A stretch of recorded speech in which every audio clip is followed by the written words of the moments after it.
Les actes sonores de l'Observatoire Sésame. En mars 2021, Sésame a tenu un observatoire dédié aux élus de comités sociaux et économiques. Au sein de l'association Sésame, nous échangeons au quotidien avec des élus de CSE. Novices ou experts, ils partagent avec nous leur motivation à devenir et être élus. Et parfois aussi les difficultés qu'ils peuvent ressentir à habiter leur mandat. Qu'est-ce qui pousse aujourd'hui les uns et les autres à s'engager ? Comment les élus vivent-ils leur mandat ? Comment gérer les crises ? À partir de ces différents questionnements, Sésame a proposé à ses auditeurs une série de conférences et de débats en ligne. Intervenants, élus et professionnels ont partagé leurs expériences et leurs réflexions. Ils nous ont proposé à cette occasion de nombreuses pistes pour mieux comprendre ce que c'est que d'être élu de CSE aujourd'hui. Retrouvons les temps forts de ces observatoires à travers 3 émissions sonores. Les actes sonores de l'Observatoire Sésame. Être élu de CSE aujourd'hui. C'est le thème de cette table ronde rassemblant universitaires, experts, formateurs et élus de CSE. Le débat est animé par Philippine Arnal-Roux, journaliste et chargée de développement et de communication à l'Institut national du travail, de l'emploi et de la formation professionnelle. Bonjour à tous et à toutes. Nous avons un peu plus d'1 heure cet après-midi pour échanger sur ce qu'être un élu du CSE aujourd'hui, le chamboulement de vos prérogatives. Il y a plus de 2 ans déjà avec la création des premiers CSE et depuis 1 an, les contraintes et les dérogations mises en place en raison de la crise sanitaire. Vous avez eu finalement très peu de temps pour vous adapter. Alors ces changements rapides comptent-ils modifier dans le profil et les compétences nécessaires pour remplir votre mandat ? Que vous soyez élu par conviction, par souhait de défendre les intérêts de vos collègues ou par souhait d'améliorer la vie quotidienne dans l'entreprise, nous allons parler de vous, vous qui nous écoutez, vous qui nous regardez, les experts ici présents et à distance, et 2 élus du personnel à distance aussi vont s'exprimer pour vous cet après-midi. Donc notre objectif aujourd'hui est de vous apporter un éclairage sur l'évolution rapide, parfois un peu brutale, qu'a subi votre fonction de mandaté, et nous allons essayer d'apporter des réponses à vos questions sur la manière d'y faire face. Alors pour cela, nous avons ici présents et à distance donc. Alors je commence par ceux qui sont à distance. Camille Dupuis, maîtresse de conférences en sociologie à l'université de Rouen-Normandie. Nicolas Imarijon, chargé de mission à l'ARACT Auvergne-Rhône-Alpes. Voilà, il vous fait un petit signe. Jean-Philippe Rodriguez, ici présent, expert en organisation du travail et en prévention des risques professionnels au cabinet Practice Conseil. Et Pierre-Jean Rosé, chargé de mission Auvergne-Rhône-Alpes à l'INTEFP, l'Institut national du travail pour les formations communes au dialogue social. Donc on va commencer par cette première séquence donc qui va traiter un peu du passage du CE au CSE que vous avez plus ou moins vécu en fonction de votre ancienneté en tant que mandaté. Et au-delà des constats, nous allons mettre en avant les solutions qui ont été trouvées pour surmonter ces changements. Alors je vous propose d'écouter dans un premier temps Madame Noura Guidoum qui est avec nous à distance. Elle est suppléante au CSE d'HM Close, entreprise située dans la Drôme, si je ne me trompe pas, vous me corrigez, et qui a une longue expérience en tant qu'élue du personnel puisque Noura, vous en êtes à votre 3e mandat, c'est ça ? Oui, tout à fait. Oui. Ouais.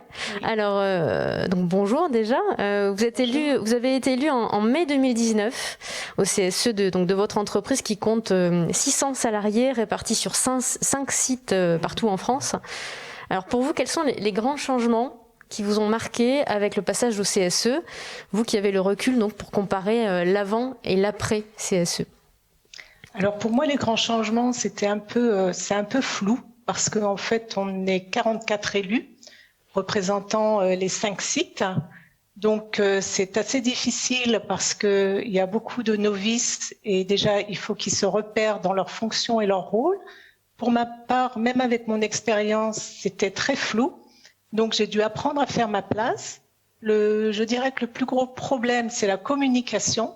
Comment communiquer ensemble pour faire passer le message aussi bien à la direction qu'aux salariés, comment fonctionne le nouveau CSE. Donc nous, notre CSE, nous avons mis en place 4 commissions. Donc c'est très bien, on fonctionne sur les accords. Donc ça a été mis en place. La difficulté, c'est que la communication est un vrai défaut. C'est un vrai défaut. Donc, on a beaucoup de missions qu'on ne connaît pas vraiment. C'est un flou, on ne sait pas où aller, que faire. Et en même temps, c'est très intéressant parce qu'on a beaucoup de choses à apprendre. Mais alors, soit il nous manque du temps, soit les salariés ont un peu peur de l'investissement que ça peut prendre. Ça peut engendrer aussi une frustration vis-à-vis de leur travail propre, vis-à-vis des rapports qu'ils ont avec leur manager. Ce n'est pas facile. Et que c'est tout un chemin à refaire, à réapprendre à communiquer pour se mettre en avant et dire qui on est, quel est notre rôle et quelle est notre fonction. Je dirais que la plus grande difficulté, c'est déjà que l'élu trouve sa place au sein du CSE.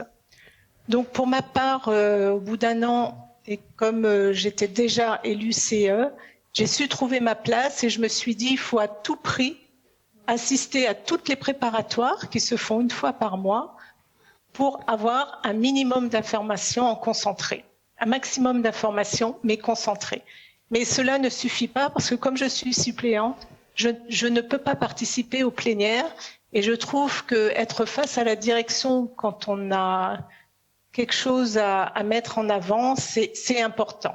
C'est important. Donc, je me suis retrouvée un peu, en fait, si je devais comparer entre le CE et le CSE, en tant que suppléante, je me suis trouvée un peu à l'ombre. Je travaille dans l'ombre parce que je tiens à m'investir dans mon rôle d'élu.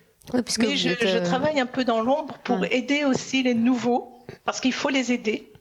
Et ce sera très difficile pour eux de se faire une place, vu le nombre et vu qu'il faut apprendre beaucoup de choses. Oui, parce que vous êtes suppléante. C'est ça ? Oui. Et donc vous avez pris votre place, vous avez fait votre place toute seule finalement parce que vous n'êtes pas élu, donc vous n'êtes pas répartis, vous n'êtes pas répartis les rôles dans les commissions, si, entre élus et entre les suppléants aussi. Ouais. Donc les suppléants sont élus par les salariés, aussi bien les titulaires que les suppléants. Mais en termes de tâches et de répartition des rôles. En termes de tâches, je fais partie d'une commission.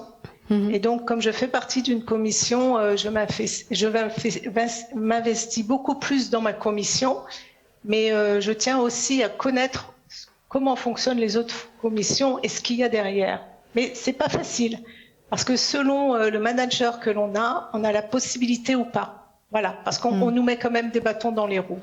Ben voilà, certains nous font culpabiliser dans notre rôle. Ce n'est pas mon cas.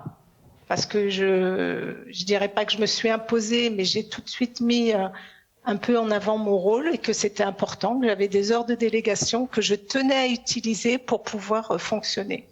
Et quand je fais pas partie des commissions, je m'investis sur d'autres rôles où j'apprends autrement sur Internet. Je m'inscris sur les webinars. J'utilise vraiment toutes mes heures de délégation parce que même si j'en ai que 14 heures par mois, pour moi, ce n'est pas suffisant. Et après, la difficulté, c'est faire la part des choses entre son rôle CSE et son travail dans l'entreprise. D'accord. Merci beaucoup, Nora. Voilà. Merci à vous. Merci pour votre témoignage. Nous allons donner la parole donc aux experts que nous avons ici. Donc on va commencer par Nicolas Imarijon, chargé de mission à l'ARACT Auvergne-Rhône-Alpes. Alors pour vous, quels enseignements avez-vous tirés donc de vos contacts avec les entreprises et les élus après la fusion des instances ? Bonjour à toutes, bonjour à tous. Alors effectivement, la fusion vers le CSE a été un vrai défi pour les acteurs de dialogue social dans les entreprises pour faire face à ce nouveau cadre assez inédit qui reposait sur deux défis majeurs, à la fois de décentraliser les marges de manœuvre dans les entreprises pour un pouvoir de décision local, et puis une approche globale des sujets qui était permise par une instance unifiée. Mais derrière ces défis, les élus ont remonté, et puis les acteurs aussi de dialogue social, les représentants des employeurs, une complexité. Au global, une complexité accrue pour s'approprier donc ce nouveau cadre légal, pour aussi délimiter peut-être de nouvelles frontières dans l'entreprise, la question du périmètre qui est couvert par l'instance, et puis la question autour des sujets eux-mêmes et de leur traitement de façon décloisonnée, de façon globaux. Des choses qui nous sont aussi remontées, c'est une forme d'inadéquation entre le rythme de la réforme et le temps d'appropriation par les acteurs pour jouer pleinement leur rôle. Soit parce que les collectifs dans les instances étaient renouvelées, ou majoritairement renouvelées, soit parce que les règles changeaient. Et que ces nouvelles règles, il a fallu soit les construire, soit s'y adapter. Oui. Quels sont les freins et les leviers pour l'élu de CSE aujourd'hui? Alors, au global, sans rentrer dans le détail frein et levier, mais ce qui peut faire frein ou levier, c'est bien sûr la question de la valorisation du dialogue social au sein des entreprises, par de l'intérêt du dialogue social lui-même, l'intérêt porté pour les élections, l'intérêt aussi à rendre clair les processus dans lesquels les élus de demain s'engagent, et puis les modes de partage des enjeux économiques et sociaux au travers de cette instance unifiée qui est le CSE. Et puis pour les élus, c'est trouver leur place dans des collectifs de travail, des collectifs syndicaux, des collectifs d'élus et des collectifs de travail plus largement au sein des organisations, autour des questions de coordination entre les acteurs, autour de la question de la reconnaissance du travail que cela demande, que d'être élu, que d'être délégué syndical, la question de l'implication du management et de l'encadrement pour pouvoir assurer ses rôles et ses missions, donc prendre ses heures de délégation, la question du remplacement au poste, et puis la question aussi personnelle pour chacun et chacune des élus de l'adéquation entre ce qui a généré l'engagement, ses convictions, ses valeurs, et puis la question de représenter un collectif. Et donc c'est gérer cet équilibre entre donc ses propres aspirations et puis les aspirations collectives de par la fonction de représentation du personnel. D'accord, merci beaucoup. Jean-Philippe Rodriguez, donc expert chez Practice Conseil. Donc avec votre expérience de terrain auprès des CSE, que recommanderiez-vous aux élus qui nous écoutent pour agir avec plus d'efficacité dans le cadre de cette instance qui est aujourd'hui très très chargée en prérogatives? Alors qu'est-ce qu'il faut? Plus d'organisation, plus de communication?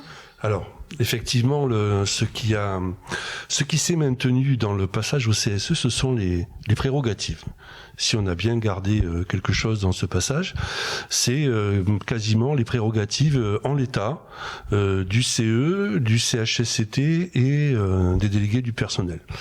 Donc on se retrouve avec une instance qui doit gérer, comme disait Nicolas, la globalité des situations, avec des spécialités comme la gestion, la finance, l'économie, mais aussi l'ergonomie, la sociologie, la psychologie, le droit, la gestion du droit également. Et donc on se retrouve avec, alors certes pour nous les experts, c'est très bien de pouvoir traiter des sujets de façon pluridisciplinaire.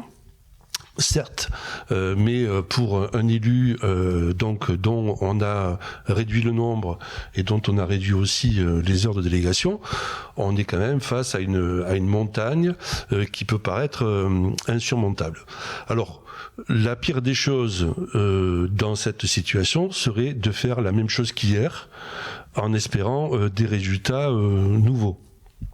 Et donc on ne peut pas gérer les prérogatives de 3 instances en ayant les mêmes pratiques que l'on pouvait avoir pour une seule instance. Et donc effectivement, l'enjeu pour le CSE, c'est de travailler différemment, de travailler collectivement, de se coordonner davantage. Alors, il y a certes les commissions, mais tous les CSE n'ont pas forcément de commission, s'il n'y a pas eu d'accord.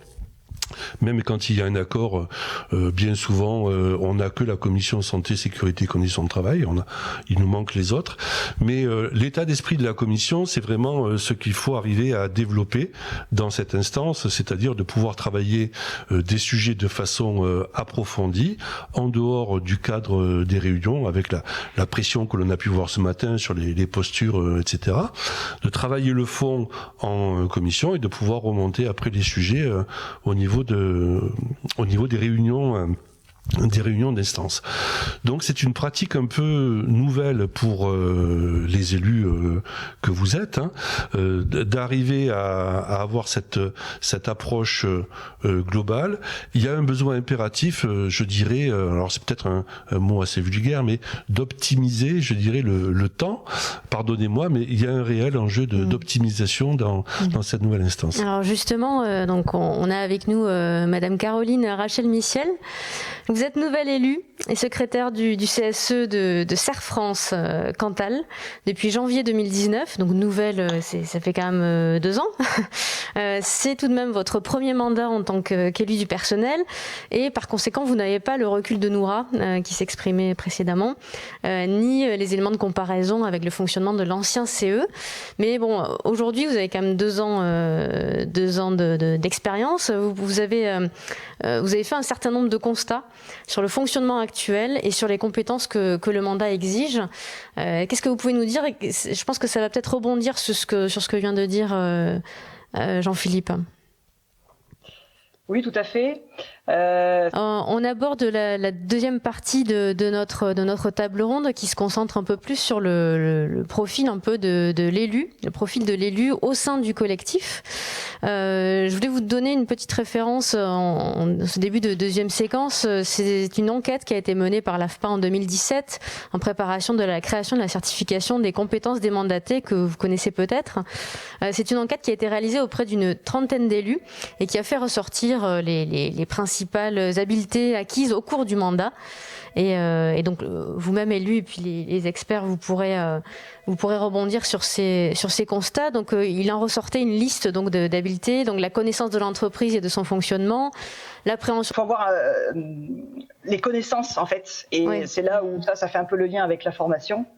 Donc en fait, moi je suis arrivée, mais je connaissais pas les sujets, je connaissais très peu le fonctionnement, j'étais pas préparée, voilà. Et ça c'est donc. Je me dis aujourd'hui avec du recul, voilà, il faut quand même, il faut être formé, ou alors il faut du tuilage pour pouvoir, on va dire, bien réussir son mandat.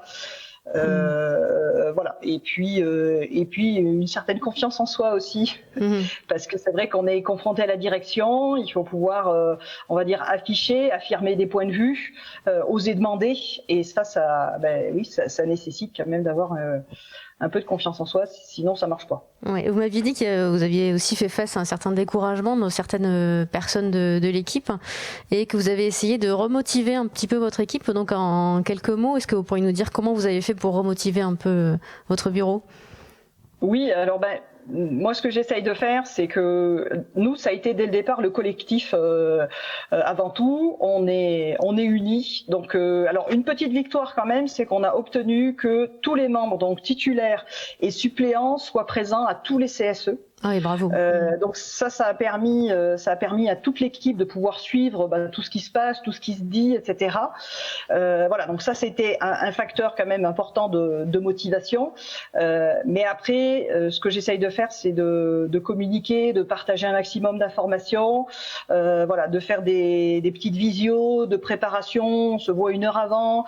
Voilà, on fait le tour un peu de toutes les agences, qu'est-ce qui se passe, permettre à chacun de s'exprimer pour que notamment, ce que je me dis, c'est que tout le monde suive et qu'on perde personne en route. C'est plutôt ça mon souci des fois. D'accord, bravo. De garder tout le monde dans le groupe. Merci beaucoup. Donc merci pour ce témoignage. Ça rebondit bien sur ce que vous disiez. Et pour bien travailler son sujet, je pense qu'il faut aussi se former et avoir de l'aide des anciens ou de l'expérience de certaines personnes pour les novices. Voilà. Après, c'est une très très bonne expérience parce qu'on apprend comment fonctionne l'entreprise, on peut intervenir sur tous les sujets, on a notre place, on peut avoir une bonne place au sein de la direction pour défendre les salariés, pour qu'on puisse nous écouter. Il y a aucune peur à avoir. On est tous pareils, on a tous le moyen de communiquer. Il faut juste oser, argumenter, et être sûr de son sujet et on se dit on y va. Et même si on se trompe, on apprend. Et vraiment, c'est une très belle histoire. Moi, j'incite à tous les élus d'essayer et s'ils ne se sentent pas, de toute façon, ce sera une très bonne expérience dans la vie de tous les jours. Oui. Jean-Philippe, vous voulez rebondir? Merci Noura. Alors, je voulais rebondir. Alors tout à l'heure, je faisais une petite mimique, non pas parce que je validais les choses, parce que je n'ai aucune légitimité pour ça, mais ça a évoqué une réflexion. c'est qu'à chaque fois que tu énumérais une compétence, je me disais, ben oui, en fait, ce sont les compétences de l'expert. Oui, sauf qu'en fait, moi, ça fait 23 ans que je fais ce métier. Je fais ce métier à temps plein et donc je me dis, mais comment vous faites-vous au niveau de votre mandat d'élu, surtout quand c'est la première fois que votre premier mandat, vous arrivez dans ce champ-là qui est énorme. Et je rebondis encore sur ce qu'a dit tout à l'heure Nora, et puis sur l'enthousiasme qu'elle vient de témoigner, et sur quelque chose que je fais toujours en formation. Je dis toujours, ne cherchez pas à tout faire, ne cherchez pas à tout traiter, parce que le principal risque, c'est de s'épuiser, voire même de se décourager face à l'ampleur de la tâche.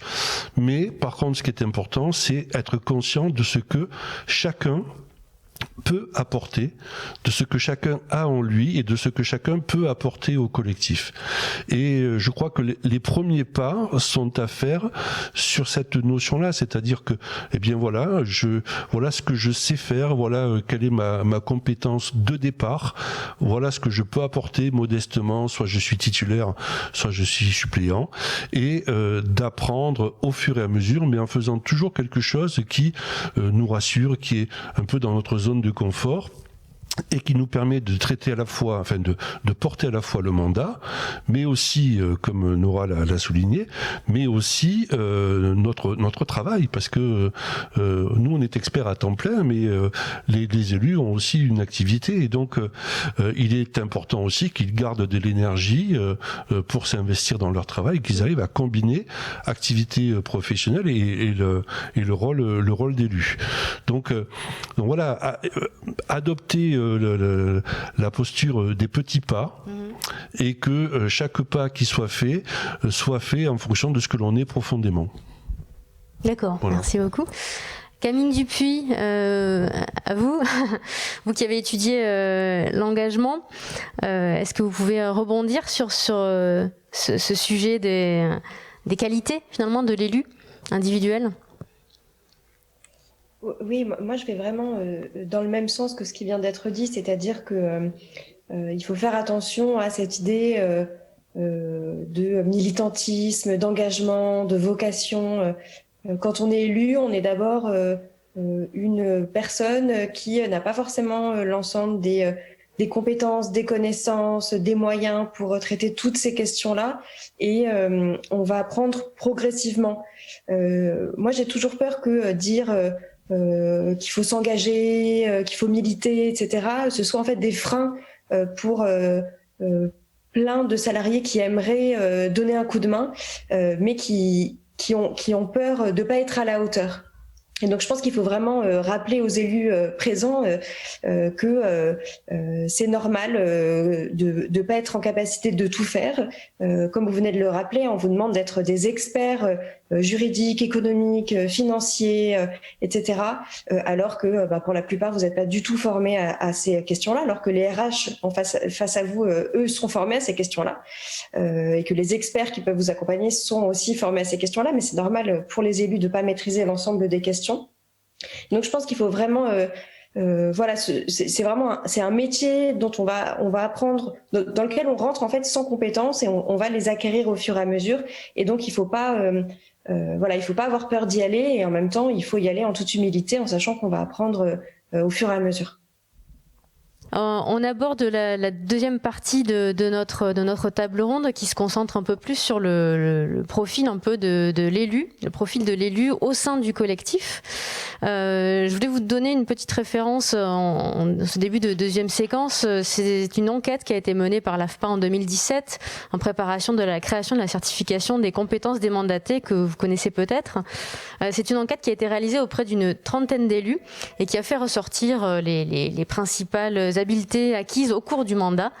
Et donc vous-même élu et puis les experts, vous pourrez rebondir sur ces constats. Donc il en ressortait une liste donc d'habiletés, donc la connaissance de l'entreprise et de son fonctionnement, l'appréhension de la stratégie d'entreprise, l'acquisition d'une plus grande confiance en soi, c'est ce que vous disiez, et d'une aisance relationnelle, le développement de savoir-faire comme la communication orale, la communication écrite, l'usage de la bureautique ou encore la recherche d'informations, et puis des capacités d'analyse d'un document, d'analyse d'une situation, des qualités de synthèse et d'argumentation.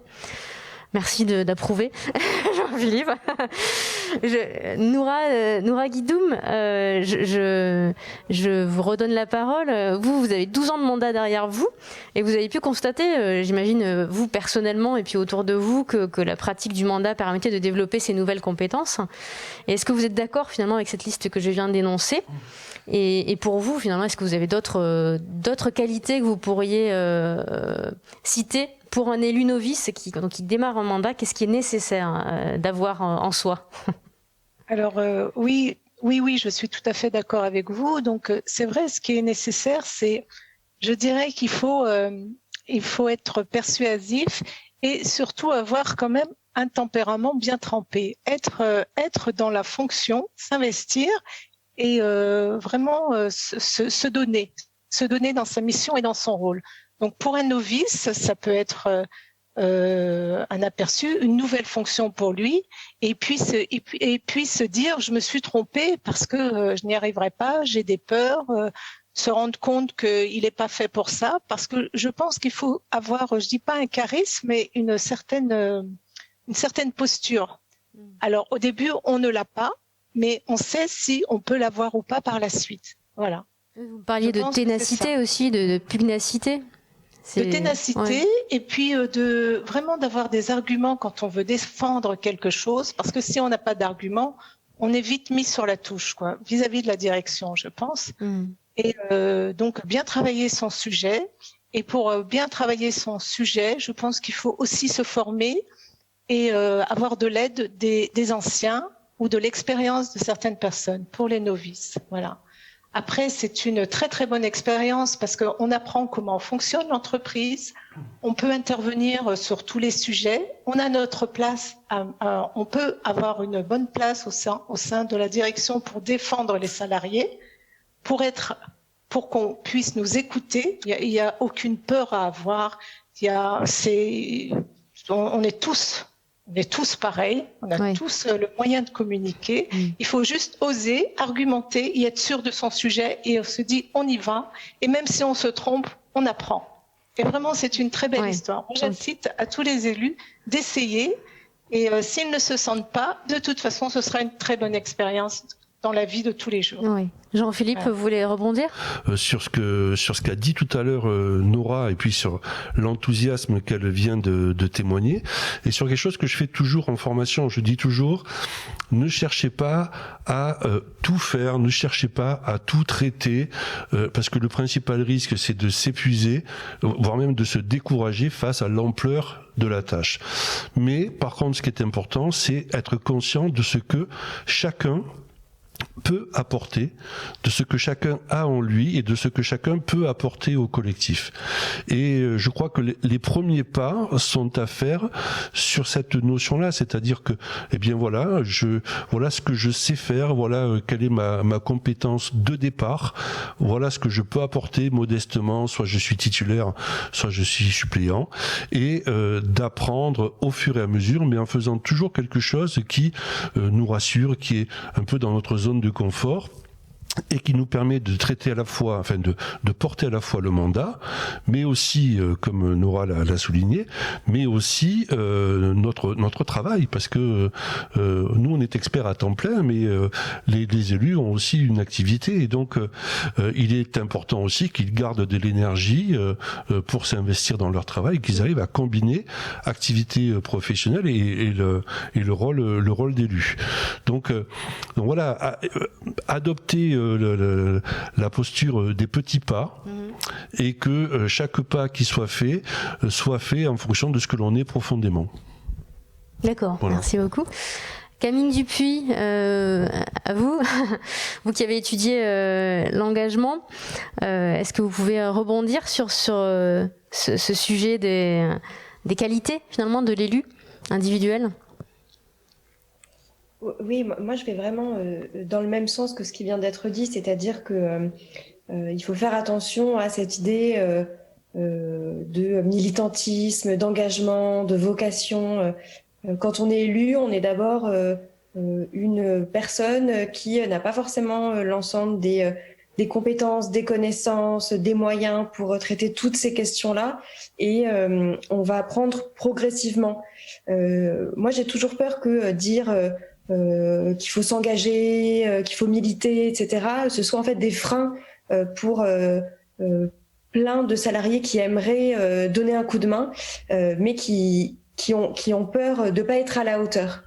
Et donc, je pense qu'il faut vraiment rappeler aux élus présents que c'est normal de ne pas être en capacité de tout faire. Comme vous venez de le rappeler, on vous demande d'être des experts juridiques, économiques, financiers, etc. Alors que pour la plupart, vous n'êtes pas du tout formés à ces questions-là, alors que les RH face à vous, eux, sont formés à ces questions-là. Et que les experts qui peuvent vous accompagner sont aussi formés à ces questions-là. Mais c'est normal pour les élus de ne pas maîtriser l'ensemble des questions. Donc je pense qu'il faut vraiment voilà, c'est un métier dont on va apprendre, dans lequel on rentre en fait sans compétences, et on va les acquérir au fur et à mesure. Et donc il faut pas avoir peur d'y aller, et en même temps il faut y aller en toute humilité, en sachant qu'on va apprendre au fur et à mesure. Merci beaucoup. Nicolas et Marie-Jean, vous avez sans doute un point de vue sur justement la manière que l'élu peut avoir pour appréhender son rôle, et notamment en termes de santé, c'est ça? Est-ce que vous pourriez nous apporter en termes d'ARACT, en représentant d'ARACT? Oui, effectivement, et puis je rejoins ce qui a été dit préalablement. Effectivement, la notion d'engagement, l'engagement ne va pas de soi, on l'a aussi entendu ce matin au travers de la conférence de Camille Dupuis. On devient engagé par nécessité, ou en tout cas par une corrélation d'ingrédients qui nous sont favorables à un moment pour passer à l'action. Mais que chaque engagement, c'est une mise en avant de soi, et que cette mise en avant, elle suppose une charge de travail qui peut être cognitive, émotionnelle, ou les deux, qui s'appréhendent bien sûr en faisant, mais qu'il ne faut pas oublier. Et si effectivement on regarde sous l'angle plutôt de la santé au travail, puisque l'activité de représentation collective est une activité dans le cadre du travail, alors l'exposition à ce risque-là d'épuisement, ce risque-là d'être aussi isolé, ou en tout cas d'être partagé par pléthore d'enjeux auxquels on doit trouver réponse, on doit avoir réponse. Voilà. Parce que le CSE impose beaucoup de choses nouvelles pour lesquelles on n'a pas forcément, les élus, vous n'avez pas peut-être eu le temps de vous armer, à la fois individuellement et collectivement, pour répondre à tous ces enjeux. Et que peut-être un levier de protection pour la santé, sa propre santé, puis la santé des collectifs, c'est de questionner l'existence, ou en tout cas du besoin de créer des espaces de régulation au sein des entreprises, au sein des organisations. Alors, espace de régulation, on met ce qu'on veut derrière. Ça peut être formaliser et organiser cette montée en compétences des nouveaux sous forme de tutorat ou de tuilage, mais ça peut être aussi des espaces de régulation entre collectifs d'élus, intersyndical ou non. Et puis, ça peut être aussi des temps de régulation, de bilan et de débrief un petit peu de ce qui se passe en instance, avec potentiellement la direction, pour partager un petit peu le ressenti, le vécu, et de mettre tout ça et qu'au moins ce soit discuté. Très bien, merci beaucoup. Nous avons fait le tour de cette séquence-là. Je vous propose de nous tourner vers Fabrice, qui doit concentrer toutes les questions, à mon avis, du chat. Est-ce que nous avons des questions auxquelles nous pouvons répondre ? Alors oui, tout à fait, des questions, mais surtout un faisceau de contributions en termes de remarques. Alors tout d'abord, une question précise qui concerne les ordres du jour. Avec la crise sanitaire, est-ce que les élus se réapproprient les questions santé ? Est-ce qu'il y a eu une priorité d'accorder à ces questions dans les ordres du jour qui seront traités en réunion ? Un deuxième internaute nous précise effectivement que l'écoute et l'empathie auprès des salariés, ça nécessite d'avoir une certaine posture, mais c'est aussi reconnaître ses propres limites. Et du coup, il parle de savoir orienter aussi savoir réorienter vers les bonnes personnes, tout simplement. Et puis un faisceau de contribution sur les questions liées à l'utilisation des ressources et les questions liées à l'organisation. Alors bien sûr, on pense à la formation, mais un internaute nous parle du tutorat. Donc quel lien on crée entre les sortants et les entrants, entre les anciens et les nouveaux. Des questions qui viennent un peu en résonance avec le témoignage de Noura, où effectivement le profil d'élu fait appel à un certain nombre de savoir-faire, mais aussi de savoir-être. Voilà. Alors on n'a pas vraiment de questions. Je retiens peut-être la seule question qui ressortirait, ce serait peut-être Jean-Philippe que pourrait répondre. Est-ce que au quotidien sur le terrain, est-ce que les ordres du jour des CSE sont plus chargés en questions sur la santé des salariés par rapport à la crise aussi? On a gardé, en tout cas, les instances que j'ai accompagnées ont encore gardé des vieux réflexes du CHSCT, c'est-à-dire que on intègre encore des questions santé, sécurité, conditions de travail dans les ordres du jour, mais on ne parvient pas encore à appréhender les enjeux de l'entreprise de façon transverse, avec à la fois des dimensions économiques, des points sur la gestion des compétences, des parcours et de santé au travail. On a tendance encore à isoler la santé au travail de l'ensemble des dimensions du travail. On va passer à moins que Camille ou Nicolas, vous avez peut-être quelque chose à rajouter spatialement. On passe à la troisième séquence. Alors avant tout, excusez-moi, on oui, pardon. donner la parole en fait aux participants. Si un des participants souhaite prendre la parole pour poser une question ou juste nous faire part de son expérience. Alors je vois Noureddine effectivement qui lève la main. Je vais donc lui donner la parole. Bonjour à tous, donc Noureddine Almezdarich, secrétaire du CSE Angelo Habitat. Moi, je voulais juste intervenir sur la notion d'engagement. Tout à l'heure, j'ai entendu que l'engagement pouvait faire peur et que notre mandat d'élu de CSE était assimilé à du travail. Donc pour moi, l'engagement a un sens, quoi qu'on en dise, et ça passe aussi par la formation des élus, par l'accompagnement des nouveaux élus. Moi, si je suis devenu élu de CSE, c'est grâce à un délégué syndical qui avait de véritables valeurs, qui a su me les enseigner. Aujourd'hui, on a réussi à renouveler la totalité de notre CSE. 50% sont des nouveaux élus et on insiste, nous, sur ces valeurs que représentent les comités d'entreprise. On insiste sur notre histoire, d'où on vient et ce qu'on doit être amené à faire pour nos salariés, à savoir améliorer les conditions de travail, réduire les inégalités et tout un tas d'autres missions. Donc je voulais insister sur cette notion d'engagement qui en effet peut faire peur pour les nouvelles générations, mais qui a un sens important dans un collectif CSE. Merci. Merci beaucoup. Jordan, on a une autre question peut-être ? Oui, tout à fait, de Stéphane, que je vais donner ici la parole. Donc Feribiani Stéphane, secrétaire adjoint des laboratoires du MSD Chivray. Donc moi, ma question était sur la formation. Effectivement, donc moi j'ai 17 ans de mandat. J'ai été 2 fois secrétaire adjoint et 1 fois secrétaire de notre instance. On a vécu 9 PSE. Donc avec des changements de différentes lois et réglementations qui encadrent donc les PSE et toutes les restructurations, avec effectivement un renouvellement peu ou prou à chaque mandature des militants de tout bord.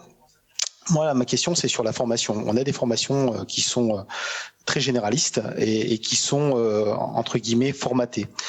Et la problématique, c'est comme le disait très justement Noura, ou la personne qui est intervenue, qui était aussi secrétaire et qui était toute récente élue, c'est beaucoup de choses à apprendre. Et le problème, c'est que c'est pas adapté par niveau. C'est-à-dire quand vous commencez et que vous êtes un jeune élu et qu'on vous explique la loi Rebsamen, les blocs de consultation, qu'on vous explique les prorogatives, surtout maintenant dans le cas du CSE où il y a tout qui est regroupé, c'est énorme et c'est peut-être des formations aller un petit peu comme à l'époque sans être passéiste sur le CHSCT avec des différents niveaux et des graduations pour aussi d'une part pas faire peur aux jeunes élus qui arrivent parce que vous êtes noyés et c'est quand même compliqué et d'autre part peut-être pour être plus efficient et avoir une formation au final qui avec plus de résidus pour pouvoir après gravir pas à pas les échelons tranquillement sans se faire peur. Voilà. Donc c'est plus un constat qu'une question en fait, ou votre question c'est est-ce que... La question c'est pourquoi ça n'a jamais été pensé en fait. Oui. Ou est-ce que ça existe peut-être quelque part. Est-ce que quelqu'un peut répondre Jean-Philippe peut-être, puisque c'est votre... Oui, alors je peux commencer à répondre et puis peut-être que Pierre-Jean pourra compléter sur les formations communes. Alors juste un petit rappel, hein, déjà, alors il y a pas grand-chose en formation, mais on a quand même un petit peu. Donc il y a la formation qu'on appelle la formation économique de 3 jours ou 5 jours selon si vous êtes à moins de 300 ou plus de 300, qui est financée sur le budget de fonctionnement du CSE.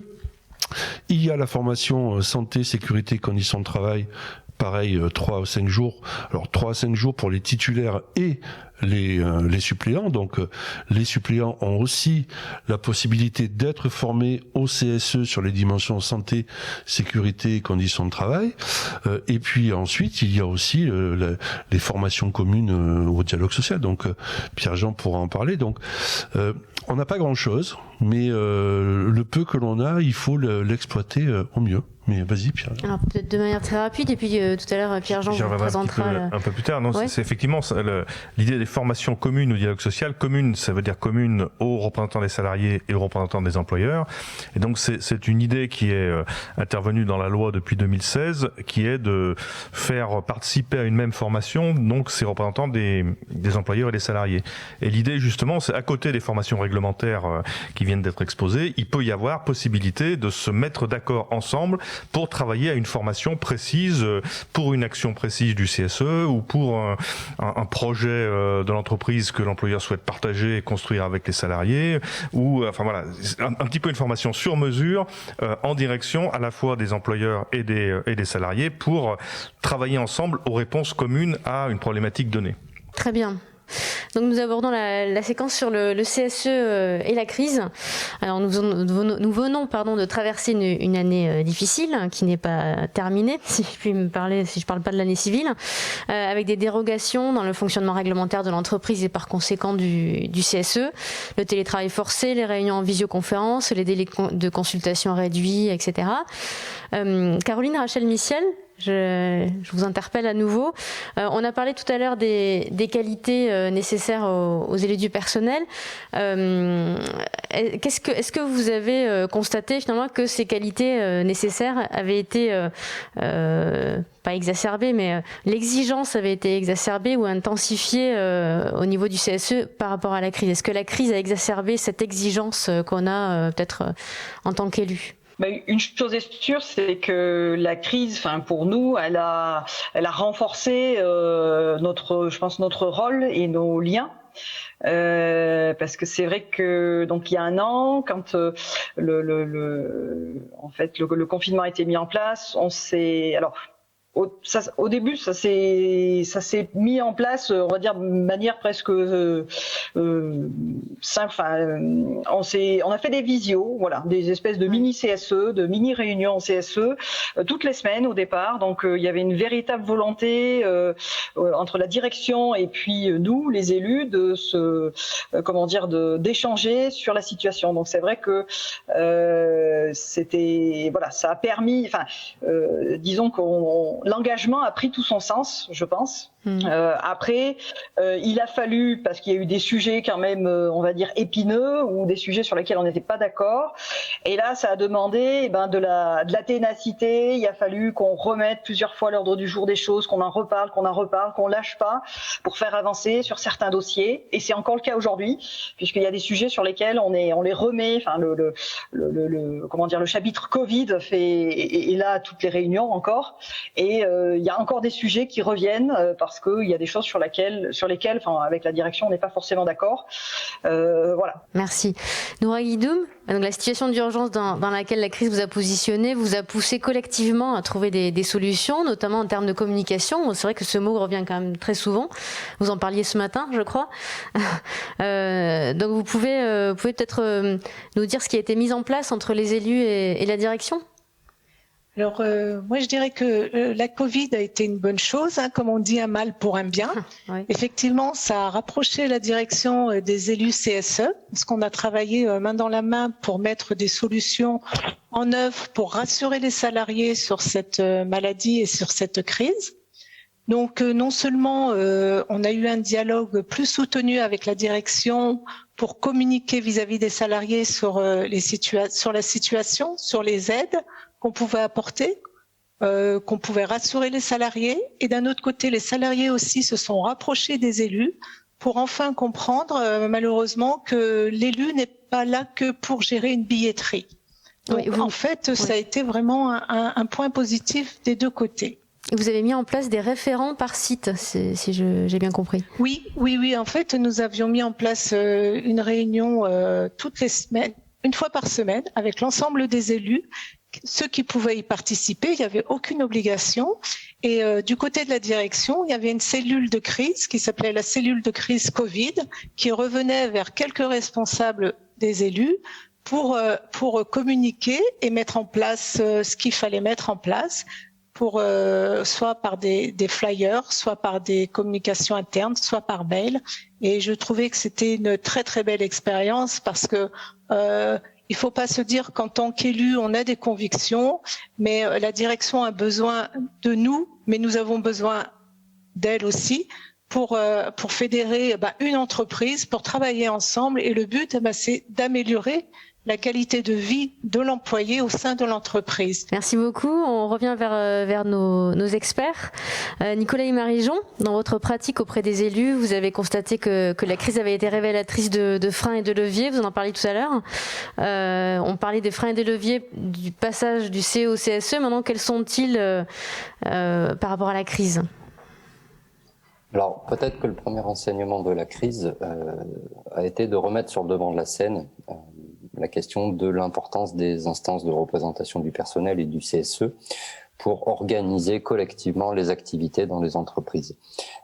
Et donc, cela a relégitimé, je dirais, la parole des élus pour décider localement et rapidement de nouvelles façons de faire pour s'adapter à ce que la crise donc générait de changements et de limitations dans nos capacités à travailler, pour le dire comme cela. Pour beaucoup d'élus, à ce moment-là, la crise coïncide, alors soit à la graine CSE qui venait à peine de germer, soit qui venait simplement d'être plantée. C'est-à-dire que la crise a pu prendre aussi au dépourvu beaucoup d'élus qui entraient juste depuis quelques mois seulement dans leurs fonctions et avec cette équipe CSE relativement peu rodée. Ce que la crise a pu donc nous révéler au niveau de l'ARACT via une enquête qu'on a menée au second semestre 2020 par questionnaire sur Internet, c'est au global de dire que la crise a exacerbé la qualité des relations. C'est-à-dire que quand les relations étaient plutôt bonnes, que le dialogue social était plutôt sain dans les entreprises, ces ingrédients-là ont perduré. A contrario, la crise a exacerbé de mauvaises relations et un climat social plus tendu dans les entreprises, avec quand même la vigilance sur le côté fragilisation des relations lors de cette crise dont on n'est pas tout à fait non plus sorti. Sur les enseignements un petit peu plus qualitatifs, la crise a révélé un investissement massif et important des élus en termes de temps de travail, en termes de durée de réunion et de fréquence de réunion. Ce qui veut donc dire une charge de travail liée à l'exercice du mandat accrue.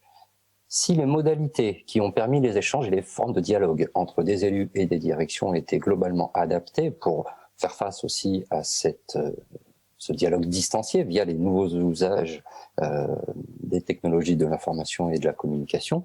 En revanche, on constate que les moyens n'ont pas forcément été repensés, redéfinis pour exercer cette mission de représentation collective au-delà de la simple prise des heures de délégation. La crise a aussi révélé une nouvelle priorisation dans les sujets.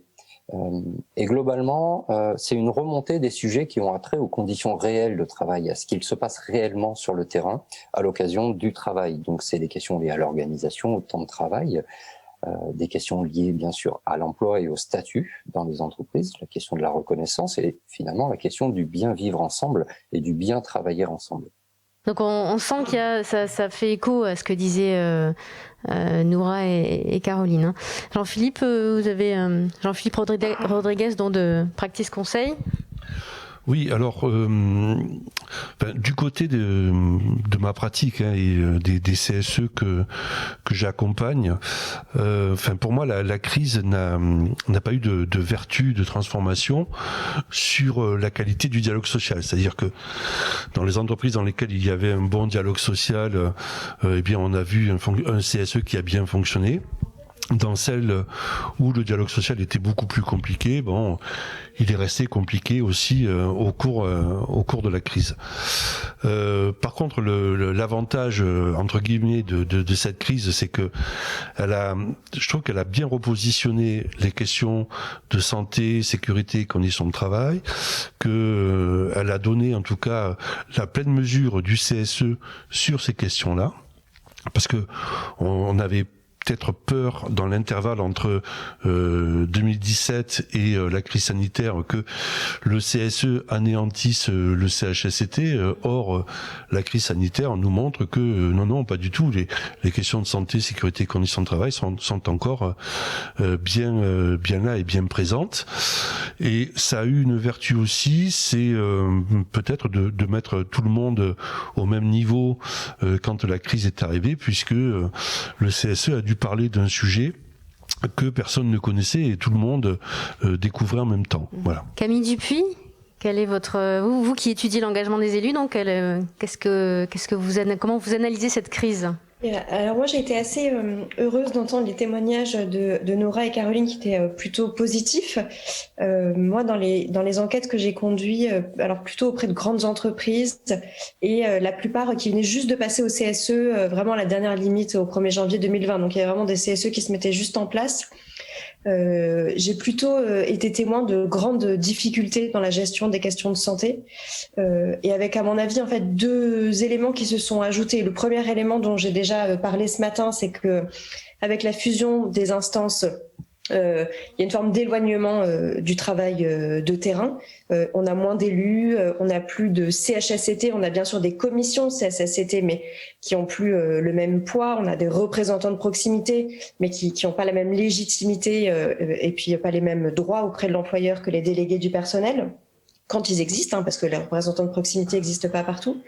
Et donc je pense qu'il y avait déjà ce premier facteur qui a conduit à l'éloignement du terrain et qui a été énormément renforcé par la crise sanitaire et notamment dans toutes les entreprises où on télétravaille, puisque moi je rencontre des élus qui me disent qu'en fait ils croisent plus leurs mandants, donc ils essayent de faire des permanences en ligne, mais en fait on perd énormément de choses quand on n'a pas l'informel, quand on se croise pas dans le couloir, quand on va pas ensemble à l'activité sociale et culturelle organisée par le CSE, mais qui est aussi le moment où on se rencontre, où on va discuter avec son élu, et c'est aussi ce moment-là où on va lui faire part de ses difficultés avec son manager, de ses problèmes de santé, etc., etc.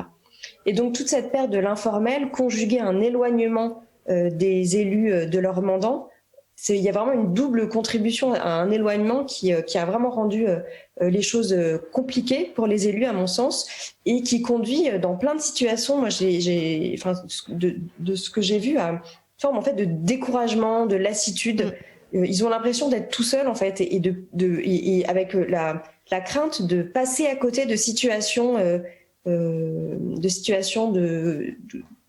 dans lesquelles il y aurait une santé ou des conditions de travail dégradées, passer à côté et pas être en capacité de les faire remonter, d'alerter, et donc d'arriver trop tard en fait. Oh oui, c'est très intéressant que vous mettiez le doigt sur ça, parce que c'est vrai que chez Noura et Caroline, vous n'avez pas mis en valeur ce côté éloignement en fait avec le terrain. Donc sans doute parce que vous avez mis en place peut-être des solutions, mais merci Camille d'avoir mis le doigt sur cet aspect-là. On arrive à la dernière séquence de notre table ronde. On va se concentrer sur le sujet de l'accompagnement des élus et de la formation. Donc après et pendant ces périodes de crise et de changement, les élus, comme vous, les élus témoins, vous avez témoigné de stratégies que vous avez déployées, des stratégies d'adaptation pour mieux appréhender et mieux faire face à ces situations complexes. On va se retourner vers nos experts présents ici pour vous demander donc quels sont finalement quand on rencontre une crise, quelle qu'elle soit, quels sont les accompagnements possibles et les compléments de connaissances, de formation, de savoir auxquels les élus peuvent avoir recours. La période de crise, c'est une période qui, par définition, n'a pas de modèle.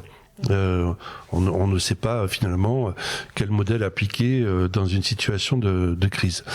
Par contre, ce que l'on sait, c'est dans une situation critique, le meilleur moyen pour parvenir à une solution durable, c'est d'arriver à travailler ensemble. Ce que je vois au cours des formations que j'anime, c'est que cette question du collectif dans l'instance CSE, c'est une dimension qui reste encore à construire, qui reste un peu empirique. On fait, on découvre en faisant, on apprend comme ça, mais il y a pas vraiment de possibilité aujourd'hui de pouvoir accompagner les CSE au long cours sur ces enjeux d'intelligence collective, la coopération, etc. Donc aujourd'hui, on est un peu limité par les moyens que l'on a soulignés tout à l'heure. Donc il y a certes la formation, mais la formation, on peut la séquencer, on peut l'espacer sur 2 mois, 3 mois, faire 2 jours, puis 3 jours, mais après, pendant 4 ans, les élus se retrouvent livrés à eux-mêmes. Alors, il existe l'assistance juridique, mais l'assistance juridique n'accompagne les élus que sur un volet, et qui est un volet quelque part assez tendu, assez conflictuel, sur une sorte de joute juridique avec l'employeur. Et puis quand on en est là, on n'est pas trop dans la construction collective, on n'est pas trop dans l'intelligence collective, plutôt, on est à couteau tiré, on est plutôt à couteau tiré, quoi. Voilà. Puis c'est un recours ponctuel, l'assistant juridique, c'est sur un point technique précis. Exactement. Et puis la formation n'arrive pas forcément, quand on est formé les 5 jours réglementaires par exemple, c'est parfois déconnecté avec la vie quotidienne du CE aussi. Exactement. On va avoir besoin ensuite, donc il y a la formation individuelle et l'accompagnement donc oui. Alors, individuel et collectif aussi. Alors oui, moi l'accompagnement, je rêve de développer ces prestations-là. Alors aujourd'hui on a des problèmes de financement, alors sachant que Sésame est plutôt bien positionné avec ses adhérents pour les accompagner, et je crois vraiment à ce modèle-là, c'est-à-dire de pouvoir accompagner les élus tout au long de leur mandat sur des pratiques collectives, sur de l'accompagnement. Allez, jetons le mot, le coaching par exemple, qui peut aider les collectifs à se développer. Donc justement, on faisait référence aux formations communes au dialogue social. Donc Pierre-Jean Rosé, vous représentez donc l'Institut national du travail, qui porte ce concept, ce projet. Est-ce que vous pourriez nous expliquer de quoi il s'agit ? Oui, rapidement, j'ai un petit peu effleuré le sujet tout à l'heure. L'idée des formations communes au dialogue social, elle part d'un constat d'il y a maintenant quelques années, qui est quand même une certaine absence, ou en tout cas une grosse faiblesse de la culture du dialogue social dans notre pays. Pour faire écho à ce qui vient d'être dit, on est quand même généralement, il y a de bonnes exceptions heureusement, mais on est généralement plutôt sur la défiance que sur la confiance entre les parties. Donc il ne s'agit pas non plus de dire on va régler ça d'un coup de baguette magique par une formation, mais un certain nombre de travaux, de réflexions se dit qu'est-ce qu'on peut construire, qu'est-ce qu'on peut avoir comme dispositif qui permette d'avancer un peu vers un peu plus de confiance, quoi. Et donc les formations communes sont régies maintenant par le Code du travail. C'est un principe tout à fait simple qui est de dire on va se former ensemble, les représentants des employeurs et les représentants des salariés, sur une thématique du dialogue social. Et donc ça suppose une volonté partagée des deux parties, donc une volonté vraiment commune à l'initiative des deux parties pour construire une formation ad hoc, se mettre d'accord sur les objectifs et les modalités de la formation. L'objectif en fait, c'est qu'est-ce que c'est exactement ? Parce qu'on a plusieurs thématiques possibles. Quelles sont les thématiques possibles et quel est l'objectif à atteindre une fois qu'on a réuni les employeurs et les salariés dans la même pièce ? Quel est l'objectif qu'on... Alors, l'objectif, on se le définit ensemble. C'est-à-dire à partir du moment où les deux parties disent, finalement, on a un objectif, ça peut être, je sais pas, ça peut être en préparation d'une négociation. Par exemple, on va avoir un sujet que l'on veut négocier, mais qu'on n'a jamais négocié auparavant. On s'est dit, tiens, ça peut valoir le coup d'avoir une formation commune dans laquelle on va entendre, par exemple, ensemble, un certain nombre d'experts ou de formateurs qui vont nous dire quelques éléments sur cette thématique, cette problématique. Comment ça se passe dans des entreprises comparables, qu'est-ce qui se passe au niveau du secteur, quels sont les enjeux économiques et sociaux autour de cette problématique. On peut travailler aussi, si je reste là-dessus, sur la négociation. Qu'est-ce qui se joue véritablement dans une négociation? Est-ce qu'on est sur une négociation où chacun est sur ses positions et cherche à faire rendre gorge à l'autre partie, pour employer une formulation un peu familière, ou est-ce qu'on va essayer de, sans se renier et sans renier ses convictions, mais essayer de rechercher quels peuvent être nos intérêts communs sur un certain nombre de sujets. Donc voilà, ça ne vient pas, ce que je voulais préciser aussi, c'est que ça ne vient pas du tout en concurrence des formations existantes qui sont faites par des organismes de formation, dans le cadre des habilitations, des directs notamment, etc. Mais ça vient tout à fait en complémentarité. Et donc ces formations, donc l'INT, c'est le centre de formation qui est lié au ministère du Travail, mais ce n'est pas l'INT qui fait ces formations. Voilà. Donc comment on arrive à faire ces formations? Voilà, donc très rapidement, là l'expérience dont j'ai parlé, c'était dans la phase d'expérimentation. Donc pendant une petite année, on a mené une dizaine de formations communes pour expérimenter, voir ce qui fonctionnait, quels outils pédagogiques pouvaient être mobilisés dans le cadre de ces formations communes. Mais effectivement, maintenant, ce n'est pas nous directement qui faisons les formations, ce sont les organismes de formation qui sont référencés, c'est-à-dire qui déposent un projet disant comment eux, ils vont s'inscrire dans cette logique de formation commune. Donc on examine leur projet et ensuite on les référence, c'est-à-dire qu'ils apparaissent sur le site donc qui est Format Dialogue, qui recense les maintenant un peu plus de 200 organismes de formation qui sont référencés pour pouvoir dispenser des formations communes et qui vont donc les dispenser, j'allais dire sur mesure en fonction de la demande qui va leur être faite par des entreprises, par un territoire, voilà. Et donc les gens accompagne les organismes de formation. Tout à fait. Et donc on va aider, on va donner un certain nombre d'outils à ces organismes de formation pour les aider à dispenser ces formations dans le cadre un peu spécifique d'une formation commune qui a certains aspects, est une formation pour adultes qu'ils ont l'habitude de faire, mais qui a des aspects un peu particuliers, le travail sur la relation entre les parties. Et pour cela, on a développé des outils pédagogiques, des vidéos, des séquences pédagogiques qui permettent d'aider ces organismes de formation à dispenser ces formations. D'accord, merci beaucoup Pierre-Jean. Vous trouverez sur la dernière slide de cette table ronde les coordonnées, un lien pour chacun des experts que vous avez entendus, un lien internet. Et donc Fabrice, quelles sont les questions pour conclure cette table ronde? Il y avait quand même un retour massif de questions autour de la formation des présidents de CSE, CSSCT, voilà, l'appétence des employeurs pour ces formations-là. Qu'est-ce qu'il en est?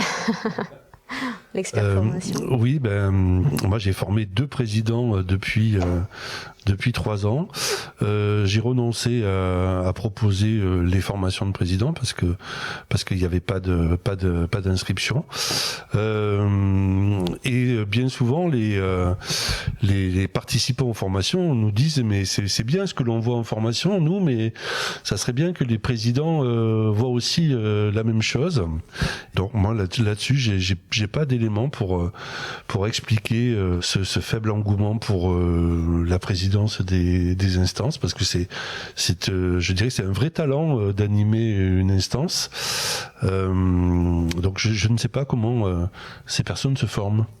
Oui, enfin, je ne veux pas dire que la formation commune peut être une réponse, mais un petit peu quand même. Mais avec l'idée que ce qu'ils ont besoin, effectivement, c'est pas de formation juridique ou etc. Dans la plupart des cas, ils ont déjà ou ils ont déjà cette formation, ou ils ont des personnes ressources sur lesquelles ils peuvent s'appuyer pour répondre. Mais par contre, effectivement, se former sur l'écoute active, sur la compréhension de l'autre partie, sur travailler sur la relation entre du du collectif et sur l'intelligence collective du CSE, bon, je pense qu'il peut y avoir de vrais potentiels autour de, alors sinon des formations du président, en tout cas justement de formations communes entre le président et les membres du CSE pour dégager ensemble quelques objectifs communs et de la façon dont on peut avancer pour réaliser ces objectifs, quoi, tout en gardant chacun son rôle, son mandat, qui est pas le même, et sur un certain nombre de points, il peut y avoir, et c'est normal qu'il y en ait, des divergences, des stratégies qui jouent, et il ne s'agit pas du tout de les nier.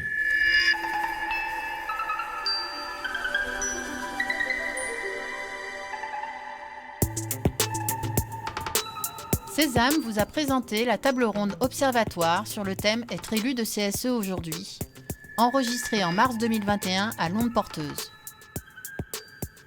Nous remercions Jean-Philippe Rodriguez, Camille Dupuis, Pierre-Jean Roset, Nicolas Imarijon, ainsi que les élus de CSE pour leur participation et leurs témoignages. Nous remercions également Philippine Arnal-Roux, ainsi que la Fédération Sésame pour l'animation et l'organisation de cette table ronde. Dans le cadre des actes sonores de l'Observatoire, retrouvez en ligne les conférences de Camille Dupuis, S'engager, vivre son mandat et susciter des vocations, ainsi que celle de Sandrine Foulon, l'élu de CSE et la crise. Les actes sonores de l'Observatoire Sésame. Toutes les informations sur l'Observatoire et sur Sésame sont disponibles sur notre site internet sésame.fr.